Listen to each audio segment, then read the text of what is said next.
It's time to get my grading pen out because I'm going to be grading the trade.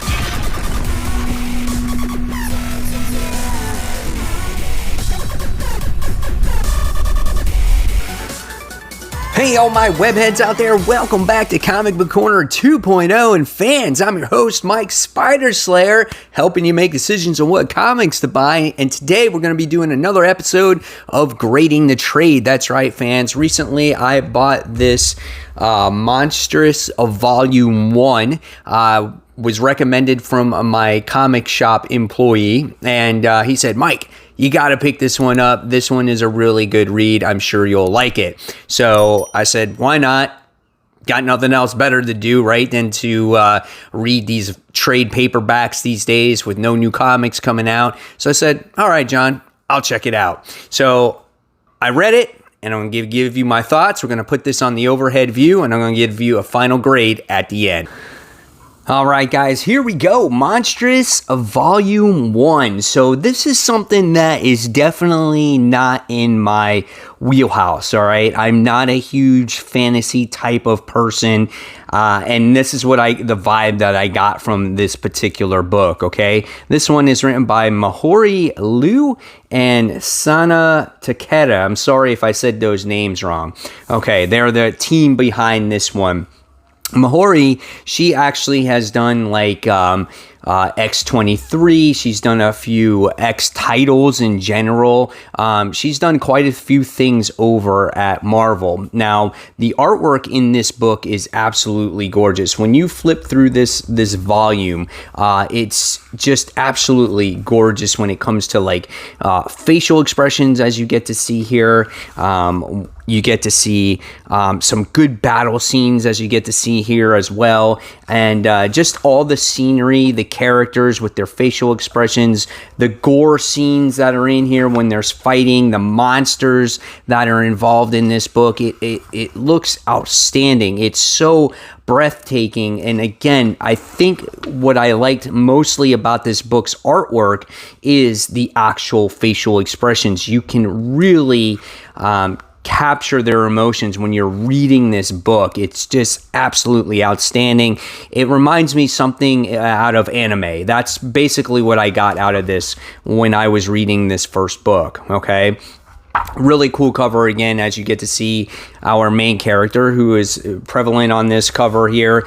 And here's the back, as it obviously gives you a synopsis of what the book is actually about. This book will run you, I think it was $15 that I paid for it. And the person's name in here, our main character, her name is Micaiah Halfwolf, okay? And she is a woman that is actually looking for answers to her past, on kind of where she came from. Her mother passed away, how her mother died, and things of that nature. Now, the story was interesting. However, I felt myself getting lost a lot in this book, because what this book does is that it thrusts you into a world that you are not familiar with. Okay, you're not familiar with the race, which is an Arcana race, and they go against the human race, and at times they've been at war with each other. And as the reader, you're automatically thrusted into this, expected to kind of know everything about these people. And there's a lot of political stuff that goes on in this book, why this war is happening, why these two races are against each other. And at the same time, not only are you trying to learn the political aspects of the book, but you're also trying to learn all these characters, who's good, who's evil, and also what's this monster that's brewing inside of Micaiah Halfwolf.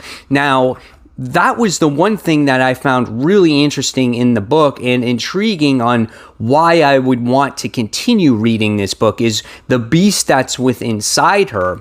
Now, there's these particular elements or this mask that I guess when you collect them, you wind up becoming more of this monster or whatnot, or you awaking this monster. Again, there were so many different elements in this book. As a reader, you are just like, whoa, what is happening? What am I trying to follow? And I just feel like there's just too much world building and not enough character development in here. So that's where I find the issue with this book. In no way, shape, or form is this a bad story or a horribly written story. I think it's very creative. It's different. If you're a person that is into fantasy, this is going to be a book for you. All right, so let's go and let me give you my final grades on this book.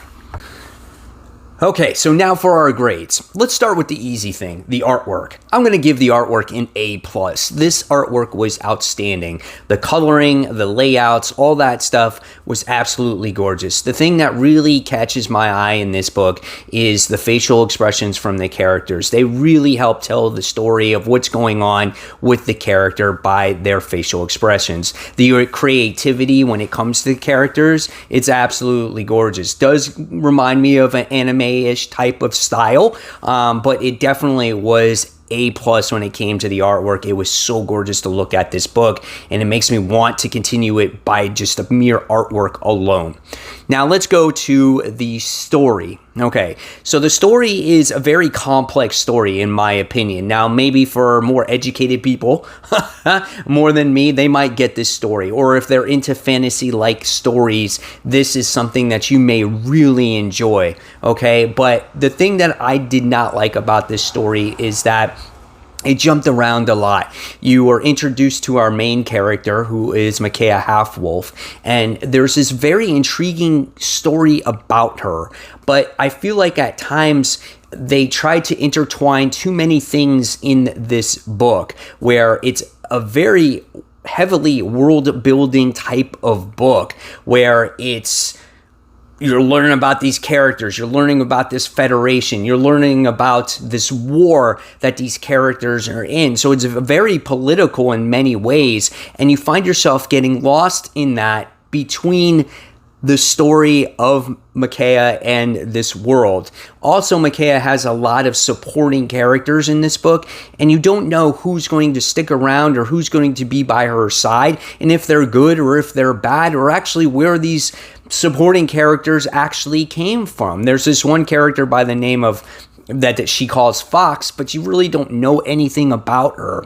So this book is very mysterious. I thought I would get a lot more out of it reading the first trade, because this covers the first 6 issues of this. This is a very slow burn type of story. So by the time I got done with it, I was like, I want to read more, but at the same time, I kind of don't, because it's kind of all over the place. So this is something that I feel it's just not for me. So at the end of the day, I'm going to give this story a C.